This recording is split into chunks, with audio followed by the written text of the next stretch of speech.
नमस्कार फ्रेंड्स, आज हम आपको kingdom Plantae and kingdom animalia पादप जगत और जंतु जगत के बारे में संक्षिप्त में समझाएंगे। वही अपना चैप्टर 2 है, biological classification.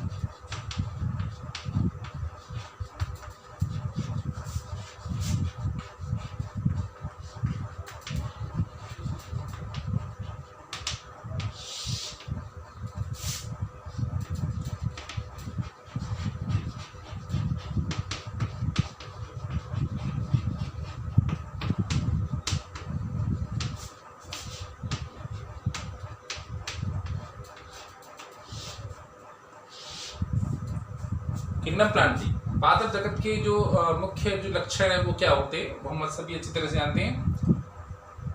All of the green plants contain chlorophyll. समस्त हरे पादपों में प्रकाश संश्लेषी वर्णक क्लोरोफिल पाया जाता है।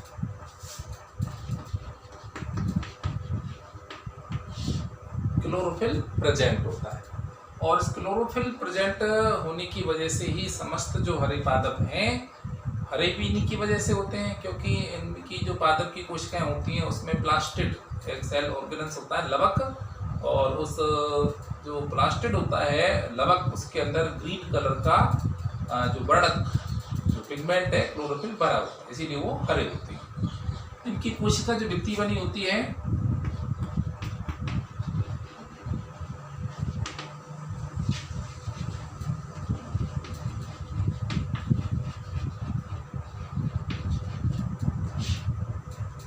सेलुलोज से बनी होती है।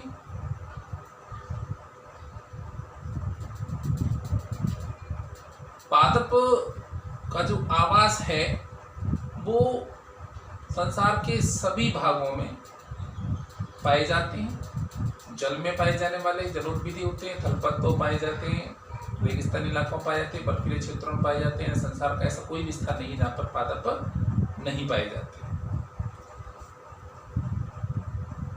पादपों का वर्गीकरण हम आगे वाले चैप्टरों में करेंगे, लेकिन हम बता दें जितने भी पादप होते हैं इन सभी पादपों में जो पोषण होता है मुख्य रूप से स्वयंपोषी होता है, लेकिन कुछ ऐसे भी पादप होते हैं जो अपने पोषण के लिए अन्य पादपों पर निर्भर रहते हैं और ऐसे पादपों को बोलते हैं परजीवी पादप। न्यूट्रिशन की बात यदि करें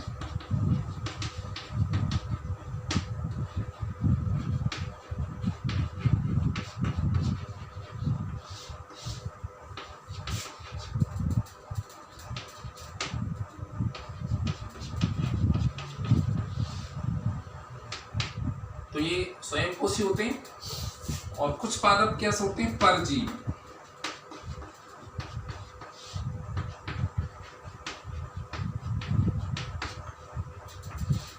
अमरबेल एक ऐसा ही पादप है कसकुटा, इसमें येलो कलर की थ्रेड लाइक स्ट्रक्चर्स निकलती हैं, जड़ तना पत्ती ऐसा कुछ नहीं होता है। तो ये अमरबेल क्या है, परजीवी पादप जो अपने पोषण के लिए अन्य पादपों की जड़ों में अपने चूसकांगों को प्रवेश करा देता और वहां से भोजन को चूस लेता है। और कुछ पादप होते हैं कीटभक्षी।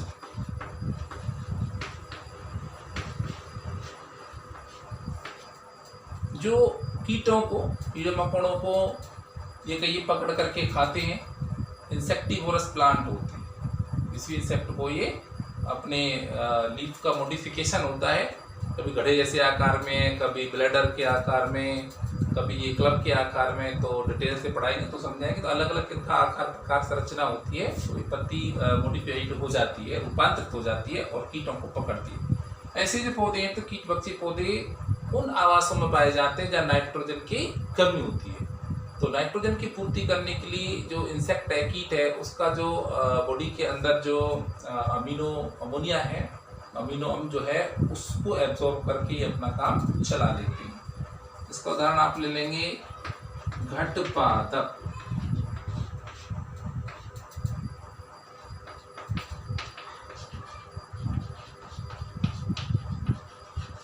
पिक्चर प्लांट और यूट्रिकुलारिया,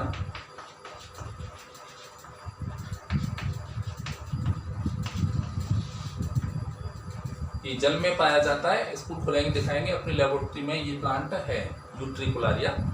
तो ये कैसे होते हैं, कीट भक्षी पादप होते हैं और कुछ सहजीवन भी दर्शाते हैं, लेकिन ये प्राय बड़े पादप तो सहजीवन नहीं दर्शाते, छोटे पादप एक दूसरे के साथ सहजीवन रूप में भी रहते हैं। लेकिन सहजीवन किनके साथ होता है इनका, लेग्यूमिनोसेरम होता है ना, मटर कुल के पादपों की जड़ों में जीवाणु होता है राइजोबियम, उसके साथ ये संबंध दर्शाते हैं। तो कुछ पादप सहजीवी भी होते हैं, लेकिन पोषण रूप में मुख्यतः ये स्वयंपोषी ही होती है।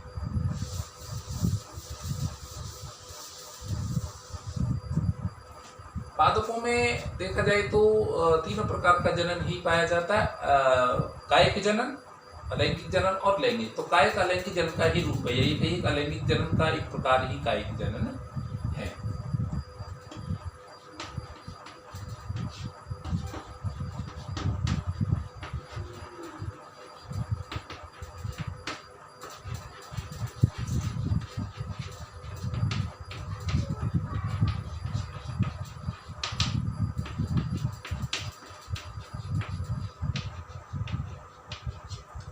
इसके बारे में जानते हैं कायिक जनन के बारे में। पादप के प्रमुख भागों जड़, तना, पत्तियों का टूटकर मुख्य पौधे से गिर जाना और अंकुरित होकर नए पादप को बनाना कायिक जनन कहलाता है। Plant parts, root, stem and leaves separate from main plant body and after grow form new plant. This types of reproduction is called vegetative reproduction.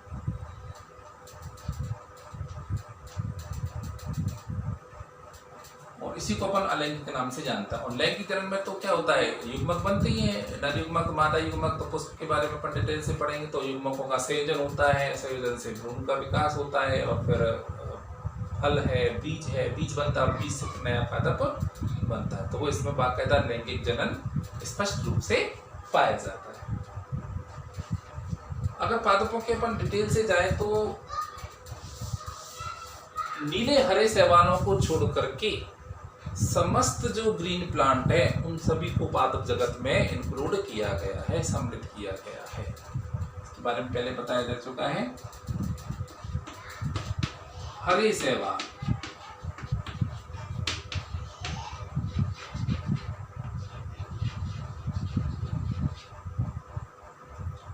Bryophyta,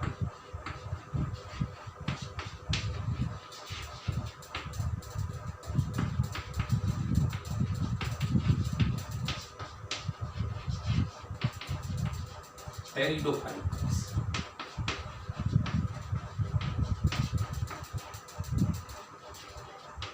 gymnosperm,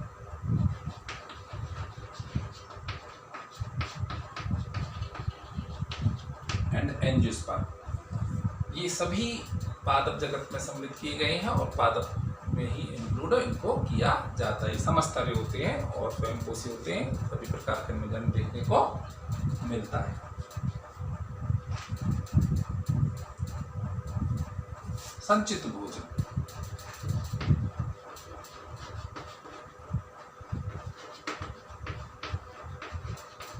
पादप हम संचित भोजन स्टार्च के रूप में पाए जाते हैं, अच्छी तरह से जानते हैं।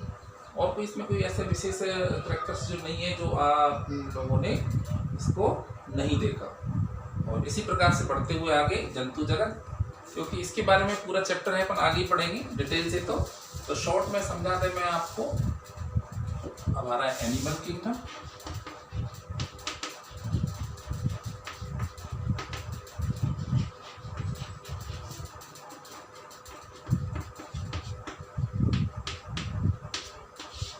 पादप जगत के समान जंतु जगत भी क्या होता है, मल्टी सेलुलर यूकैरियोटिक।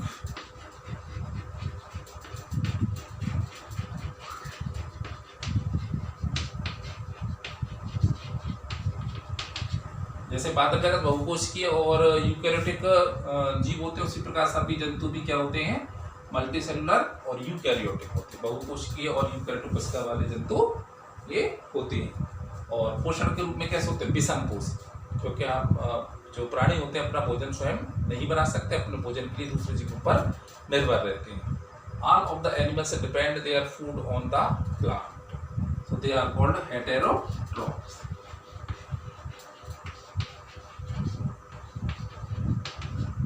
हेटेरोट्रोपिक न्यूट्रिशन इनमें पाया जाता है। और प्लांट जो होते हैं सदैव अपनी जड़ों के द्वारा फिक्स रहते हैं, यानी ऑलवेज फिक्स रहते हैं with the help of root in under soil. लेकिन जो प्राणी होते हैं उनमें क्या पाया जाता है, मूवमेंट एंड लोकोमोशन, दोनों ही प्रॉपर्टी पाई जाती है। मूवमेंट का मतलब होता है हिलना, और लोकोमोशन का मतलब होता है चलना। तो ये जंतुओं का एक विशेष लक्षण होता है जो पादपों में प्राय नहीं पाया जाता। सेल वॉल उनमें होती नहीं है, सेल वॉल एब्सेंट, प्राणियों में कोशिका भित्ति नहीं होती है।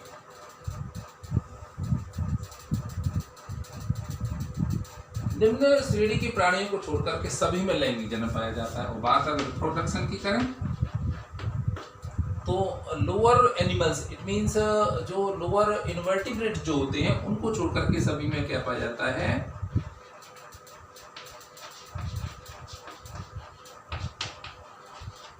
सेक्स और रिप्रोडक्शन इनमें प्रेजेंट होता है प्राणियों में।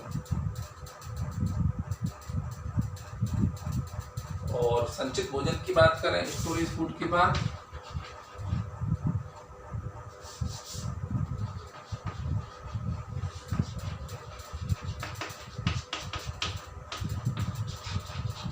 तो संचित भोजन प्राणी में ग्लाइकोजन होता है। प्राणियों की वर्गीकरण के अंदर अपन डिटेल से जा सकते हैं। तो मेनली इसको 2 यूज में डिवाइड किया गया है।